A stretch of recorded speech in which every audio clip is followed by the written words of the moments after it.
Thanks for watching Afternoon Live. Our next guest says that one of the simplest, most powerful school supplies you can give your child isn't in a backpack, it's in their mind. Here to share more, we welcome back the author of Everything is Perfect, Johanna Laurent. It's so great to see you.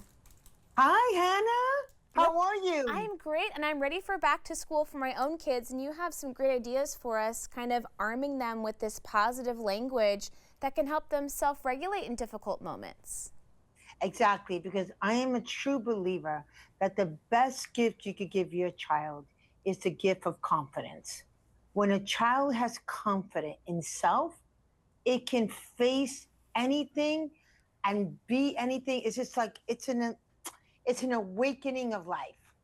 Are there certain phrases or things that you find that adults, important adults in kids' lives maybe mistakenly say when our kids are anxious or overwhelmed, like what not to say that we should avoid?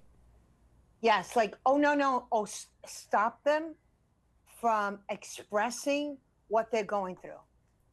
It is so important to let them express fully and be completely present, because when you're present, you're able to guide them how being overwhelmed, it's okay, is how they go about it. And it'll help them reframe to a clearer mind. But if you just brush it off, because sometimes we're rushing as parents, sometimes we have so much to do, and we don't seize the present moment, Hannah. You know what I mean by that? Totally, totally. We're just getting through the day sometimes. Yes. And we have so much to do. So, but when they're feeling anxious like that, if you listen to them, you're able to guide them. So the next time they'll remember, oh, mom, dad, I've been here before, and mom told me this, and it will live with them for the rest of their life. That's such a beautiful perspective. Well, tell me more about the concept of everything is perfect, because it's not about ignoring that there are problems in life and we are going to have to figure out how to conquer those things. Exactly. You know what?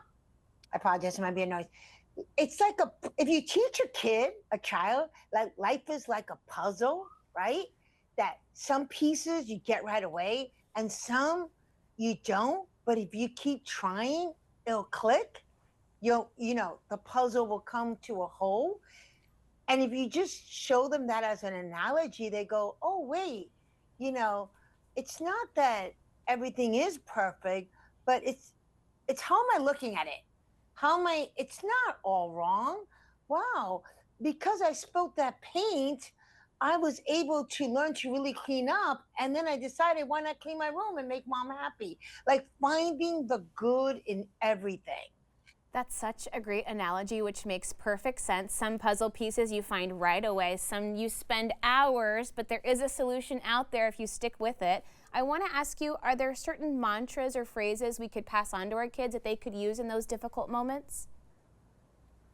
Um, I think it's very important to tell them to be happy, like allow that joy of self to be expressed. Like I was a very, very hyper kid, but I was happy. But sometimes my parents thought it was a little too much. So I started kind of like toning down.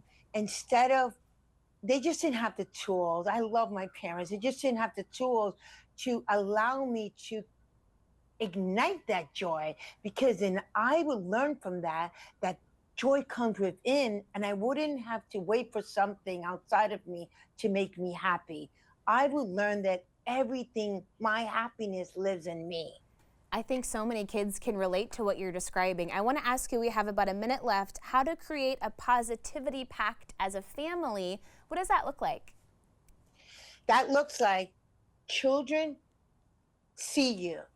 I think the reason I'm doing this right now and so committed spreading this positivity is because I saw my father make a difference. So, whatever you want your child to be and the kind of person you want them to be, you have to be it. You are the biggest example.